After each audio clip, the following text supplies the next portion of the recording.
Alright everybody, my name is Max Goldman and I'm here at the lovely Sands Point Preserve to lead a virtual nature walk in honor of Earth Day 50, the 50th anniversary of Earth Day.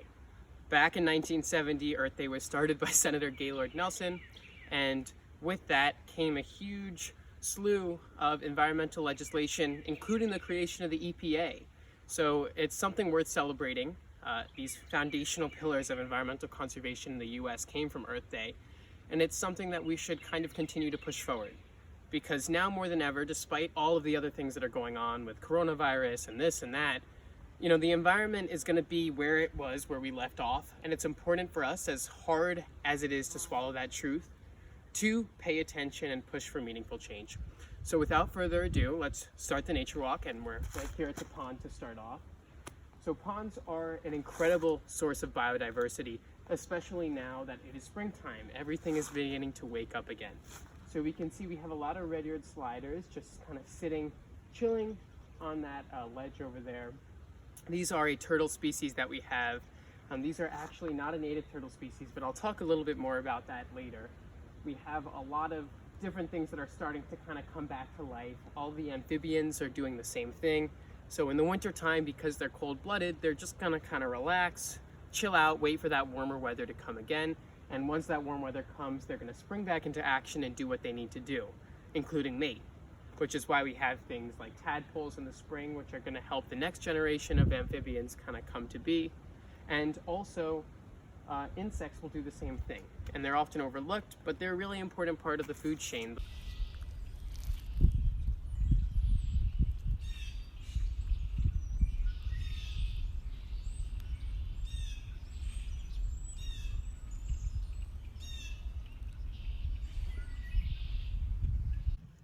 So this here is a red-eared slider. It's one of the turtles that lives here at the preserve.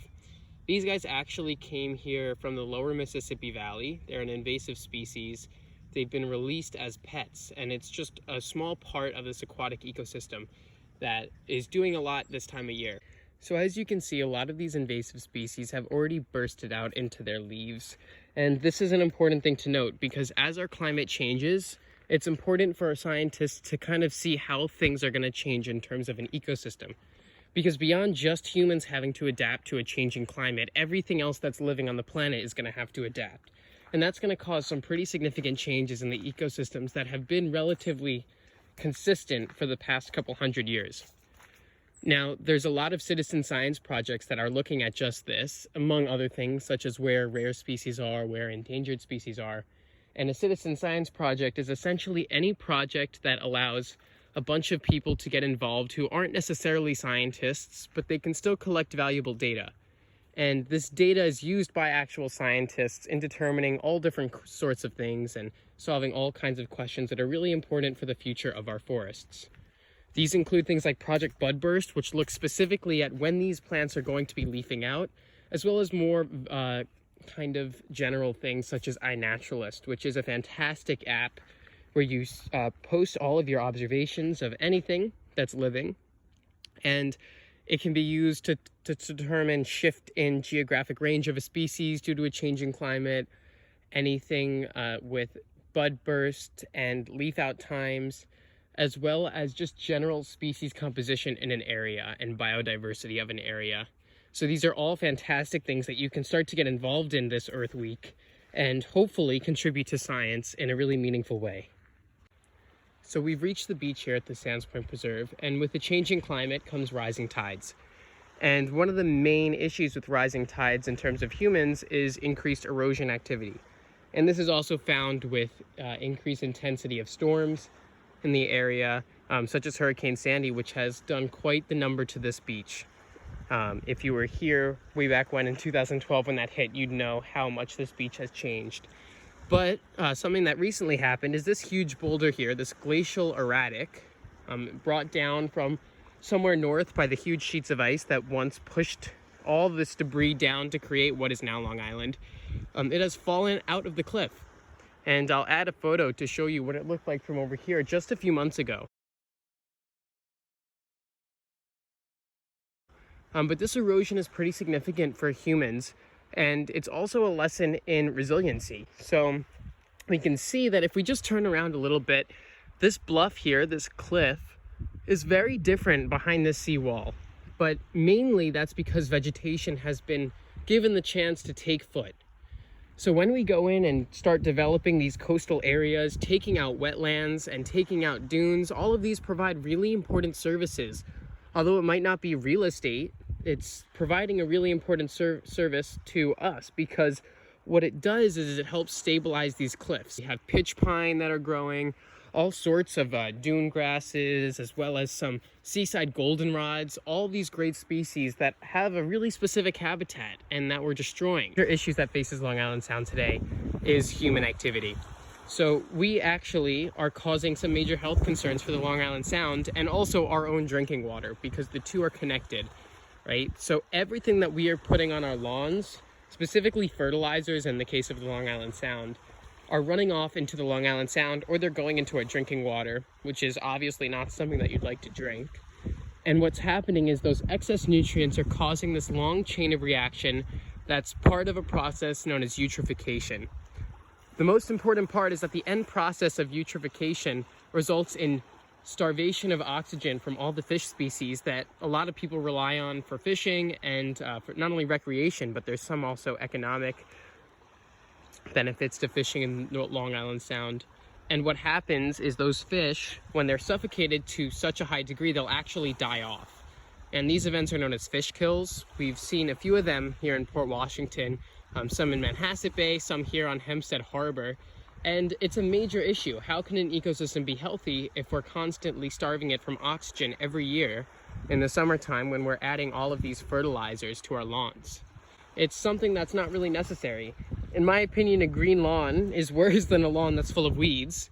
But we'll discuss a few of the options a little bit later in this walk on what you can do to replace that lawn if you wish, or maybe just go without the fertilizer. All right, so we're here at the edge of the intact woodland at the preserve, and you can see the major difference between this area versus the area full of invasive species that we've talked about a little bit earlier on this walk. Now, there's a lot of things that I could talk about in this forest, but I'm going to focus mainly on some of the spring wildflowers today and how they're struggling or succeeding to cope with climate change, which is already affecting a lot of these plant species. Beyond that, forests serve a lot of really important functions, so we can talk about forests on a large scale, and deforestation is obviously a bad thing, right? And that's talking mainly about how these large areas of forests can cause certain global climate patterns by the way that they're pulling water out of the ground and giving it to the atmosphere in a process called transpiration.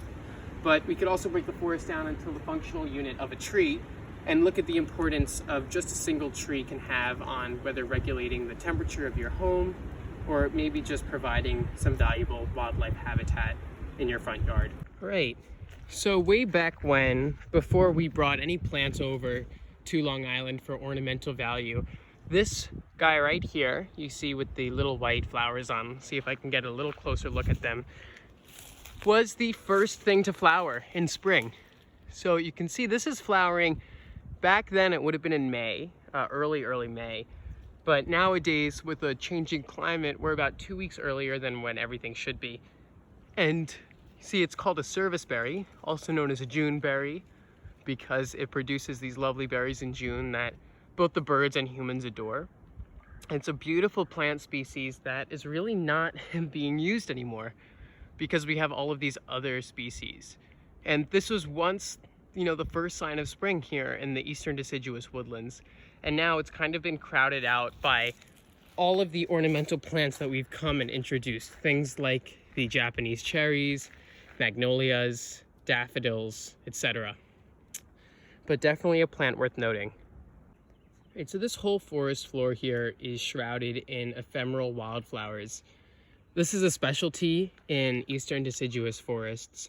These are wildflowers that take the advantage of a very short period of time before the leaves come out in the trees and right after or around the last frost. So it's warm enough for them to do their job and they get plenty of sunshine that's bursting through a now open canopy.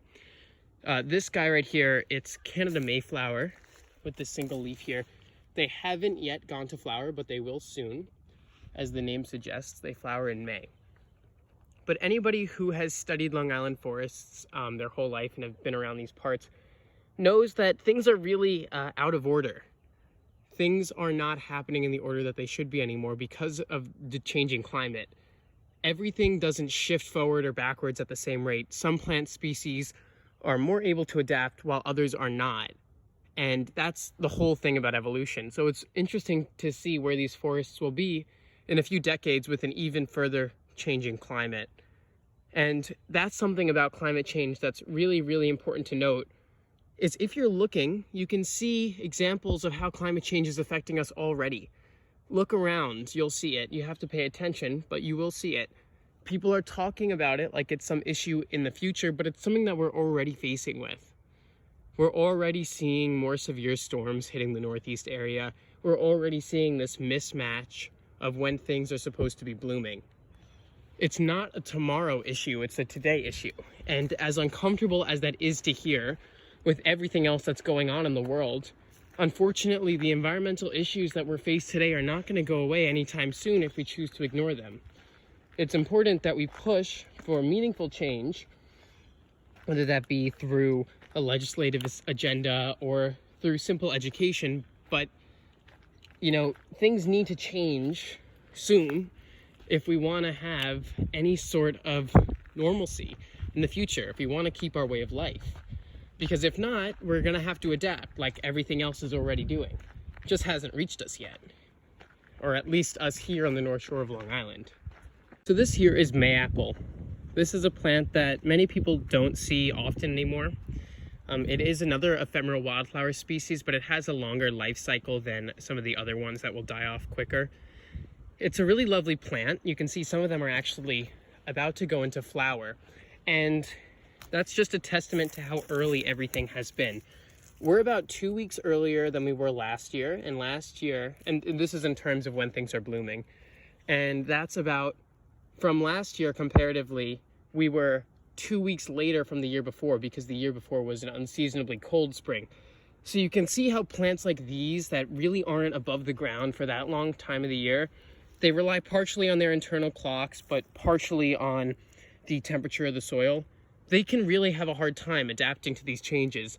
Unfortunately, they don't have heating and cooling systems like we have in our homes to kind of dull all of the issues that are kind of happening all around us. They are really quite beautiful plants, and once they get flowers on them, they're even more beautiful. They're very delicate white flowers about this big that hang upside down from these little clusters of leaves. All right. So just to reiterate again what I've been saying, this little plant here is a Pinksterbloom azalea. It's a beautiful plant once it flowers. These guys have been flowering in early May. In the past few years, I expect this guy to be blooming in about a week, in maybe 2 weeks from now. But what's interesting about this plant is that it's actually not named for the color of its blooms. It's named for a time of year. So there was this old holiday that they celebrated in New Amsterdam called Pinkster Day or something like that. It had something to do with Easter, and that happened on the last day of May. So the reason they named this Pinksterbloom is because the last day of May is when this would bloom around the area of New Amsterdam, which includes Port Washington.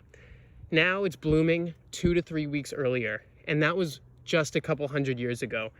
And in the scale of Earth, that is a blink of an eye. Anybody who likes to go outside in Long Island should know this plant species. This is poison ivy in the springtime. Just something important to note. So you see how it has these 3 leaves, like the old adage goes, but it also has, in this time of year, it's very glossy and red, which you can see from the foliage there. And specifically looking at the stems is another way that you can identify it if it hasn't leafed out yet. So the stems are pretty wonky and crooked, and the leaf buds are pretty distinctive of the species as well if you're in an area that still has them. From this area on the right to this area over there, we can see the big difference that's caused by invasive species.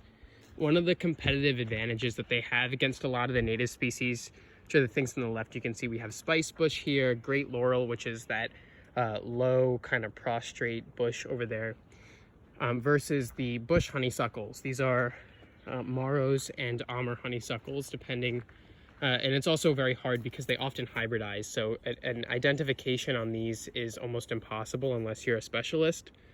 But these guys leaf out earlier, which obviously allows them to do much better.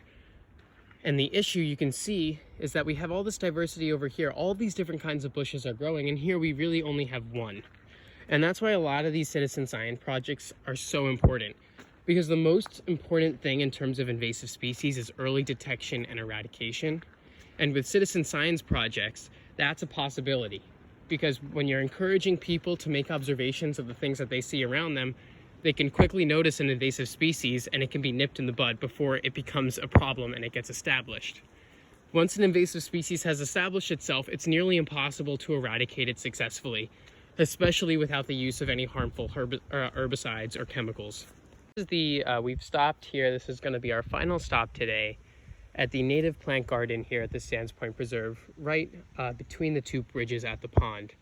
Obviously, there are some plants that have sprung up that haven't been removed from the previous garden that were here. We have some daffodils and tulips, which are not native. They come from Europe. But a lot of the other plants, like we have the anemone down there that's blooming, as well as this beautiful bleeding heart right here. And, you know, these plants provide a lot of function for the ecosystem, which can be enjoyable for humans as well. You know, we can see a lot of birds and animals right at our doorstep if we were to turn our yards and areas around our homes into places like this. But they also provide a lot of function for us as well. They do give back to us more than just mentally. They are much healthier in terms of issues like eutrophication of Long Island Sound, which I discussed earlier. They also help our rainwater percolate better into the soil. There's no need for any fertilizers or herbicides when you're working with native plants. And they're beautiful, as you can see by some of these early flowers that are coming up now. So now, you know, as we're all stuck indoors on this 50th Earth Week, I would encourage you, if possible, to maybe make plans to start to rewild. It's really just a great way, in more than one facet, to bring nature to your home and integrate the environment into our lives. All right. Thank you all for joining me on this virtual nature walk of the preserve.